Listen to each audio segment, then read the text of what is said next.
ఒక్కటి గుర్తుపెట్టుకో, నీ పొలానికి ఎవడు రాడు, చూడడు. నీ పొలంలో కలుపు మొక్కలను నువ్వే గుర్తించాలి. అప్పుడే సరైనటువంటి టెక్నికల్ కలిగినటువంటి మందును స్ప్రే చేసుకుంటే 100% కలుపు నివారించడానికి అవకాశం ఉంటది. ఎందుకంటే నీ పొలానికి నువ్వే హీరో. మనకు 3 రకాల కలుపు జాతులు ఉంటాయి. ఒకటి తుంగ జాతి, గడ్డి జాతి, వెడల్పాటి గడ్డి జాతులు. సో, వెడల్పాకు గడ్డి జాతి ఎలా ఉంటదో మీకు చాలా తెలుసు. ఆకులు వెడల్పుగా ఉంటాయి. ఈజీగా గుర్తించగలరు. కానీ గుర్తించలేనివి రెండే 2. ఇక్కడ చాలామంది రైతులు కన్‌ఫ్యూజ్ అవుతారు. ఒకటి గడ్డి జాతి, తుంగ జాతి. సో, ముందుగా మనం తుంగ జాతిని ఏ విధంగా ఐడెంటిఫై చేయాలో ఈ వీడియోలో తెలుసుకునేటువంటి ప్రయత్నం చేద్దాం. సో, దాని యొక్క కాండం చూసినట్లయితే మనకు త్రిభుజాకారంలో ఉంటది. ట్రయాంగులర్‌లో ఉంటది. సో, మనం వేళ్ళ మధ్యలో పెట్టుకొని తిప్పి చూసినట్లయితే 3 అంచులు ఉన్నట్టు మనకు చాలా స్పష్టంగా, క్లియర్‌గా కనబడతది. దీనికి కణుపులనేటివి ఉండవు. ఇక వేర్ల విషయానికొస్తే దుంపలుంటాయి. ఎగ్జాంపుల్ బ్రహ్మతుంగ, నీటితుంగ.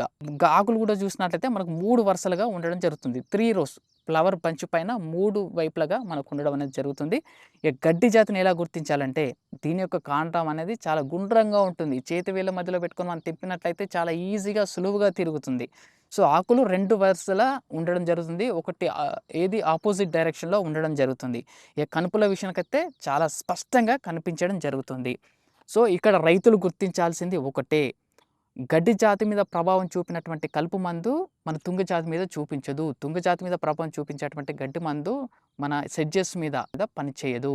కాబట్టి రైతులు దేనికి దానికి సంబంధించి ఏ మందు, ఏ గడ్డి మందు దేని మీద ప్రభావం చూపిస్తుందనేది ఈ సీరీస్ లాగా నెక్స్ట్ వీడియోలో తెలుసుకున్నటువంటి ప్రయత్నం చేద్దాం.